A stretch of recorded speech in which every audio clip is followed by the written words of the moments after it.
Peat monster.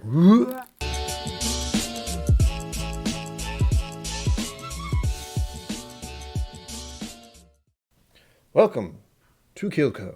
Today, day 4 of my Whizzky App calendar thing, I have decided to pick the Peat monster. Look at this thing. That's a wonderful label, but it's also disturbing. It's compass box. This is 43%, 46%. And, judging by the name, we have a general idea of what we're going to have here. It's also a blended scotch. And looking forward to it. Haven't had this before, and if I have, I had it a very long time ago. So here we go. This seems like a lot of whiskey in here, but I'm going to pour it and find out for certain.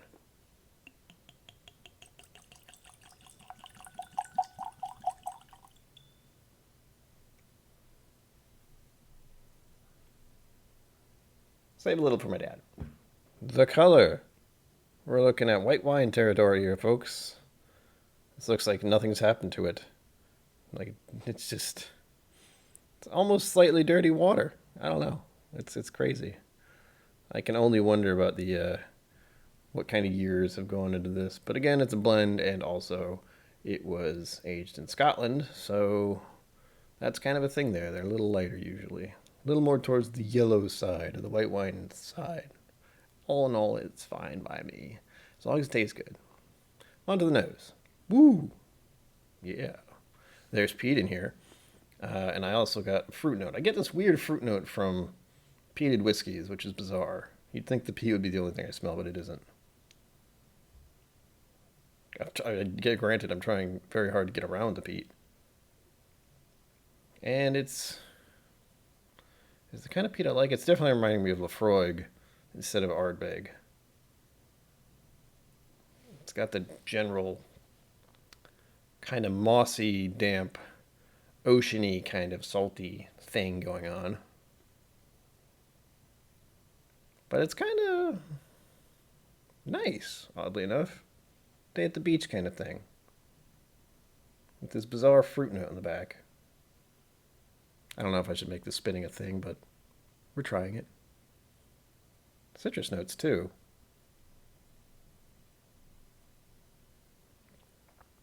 Yeah, I gotta say, most of this is just a peat smell, and trying to pick out exactly what peat smells like and telling it to people is very hard. Because even peat itself doesn't smell like anything until you burn it. But all in all, kind of salty. I don't want to say ash. I'm really getting more fruit notes than anything now. And of course that sort of burnt thing, or a char kind of deal. But only a bit. I mean, really, the fruit notes are what is standing out to me more right now. I like it. It's the one good thing about my whiskey experience is that I can handle the peat, and I enjoy the Irish, and I like the Japanese stuff, and I also enjoy the bourbons. I seem to like whiskeys overall, depending on the quality. There are certain types, as we have found out on some of my live streams. Well, let's just say they're not that great. And they're not even whiskey. I think the last one I had was a banana thing. It was horrible. Anyway, on to the taste.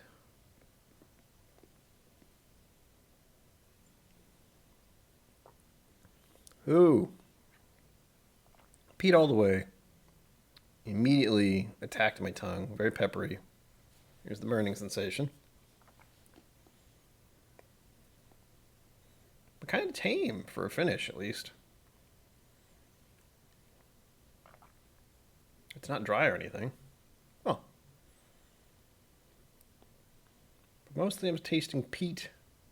And again, we're going off first sip. So let's go for sip number 2. We're going to hold it on our tongue this time. That's the thing I'm trying to do to have some kind of consistency with this.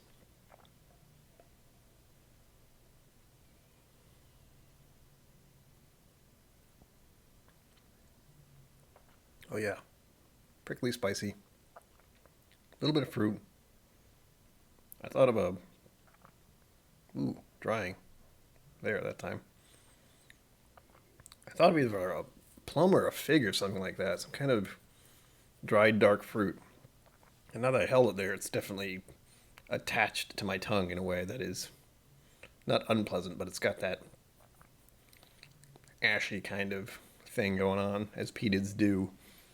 Some of them, actually, I don't know if I've ever had a peatid that didn't leave that kind of film, in that it stays with you. Like, it's this, the taste of the peat is still in my tongue, and it's not going anywhere. And I stopped the sip a while ago.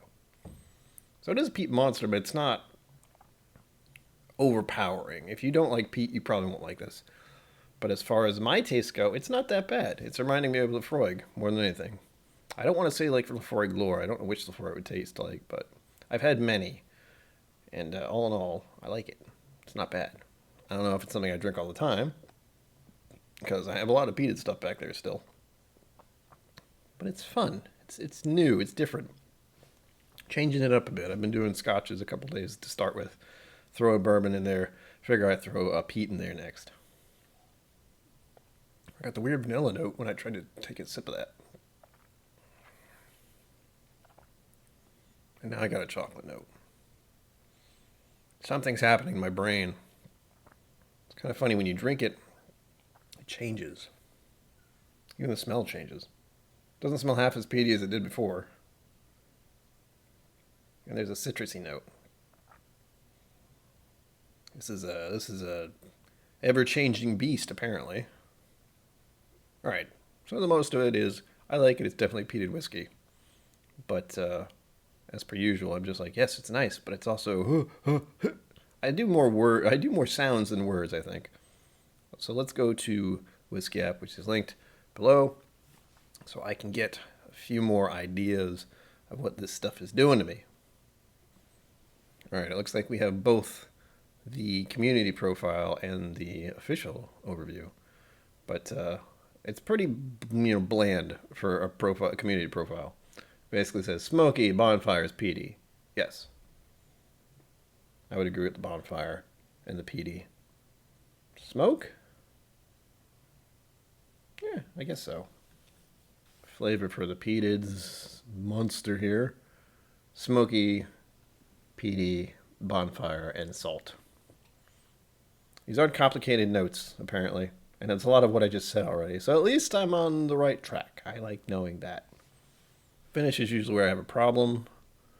Oily, smoky, peaty, salt, and pepper. I don't know if I get the taste of salt. Maybe I do. Now I think about it. I haven't taken a sip in a bit. And I'm thinking about it. And yeah, there's this kind of bizarre salt thing on the end. Cool. Didn't notice that until I read it. So glad I did. On to the official overview. Color, light golden amber.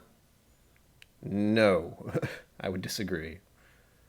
I don't know what I would call this other than white wine colored. And that's barely. Before I forget, the general cost of a bottle of this looks to be about $55 to $60-ish. Official nose. The aroma is highly aromatic. Combination of fruit, spices, and marine peatiness in the form of beach bonfire. I said beaches. I said beaches. Official taste. Very full in the palate. Yeah, definitely clung on immediately. Rich and loaded with flavor. Oh, bacon fat. That's a good one. Full-blown peat, yeah. A maltiness, hints of fruit and spice. Malt is still something I can't quite pin down. I don't know why, but I imagine it's in there. Official finish, long, echoing peat and smoke for several minutes. Yes. I haven't sipped this in a while just because I've been looking stuff up, and I can still taste it on my mouth. Yeah. Oh, we got a little extra info here. Origin, Scotland, Islay and Highlands. Interesting. It's a blend of many different things, not just Islays. Blended malt scotch. We know the ABV is 46%, and apparently the age is 12 years, which it didn't say on the bottle or anything, but hey, whatever. Good to know. So as far as peated whiskeys go, this is nice. I don't know if I'd pay almost $60 for it nice, if I can get Lefroy or Ardbeg for cheaper. But all in all, it is another thing that I am very happy I get to try. And I have a feeling my dad would like it too when he gets to sample it. So until next time, live long and prosper. Don't forget to be awesome. And salt ya. Thank you for joining me on KIllco. Please remember to like and subscribe, and I'll see you next time.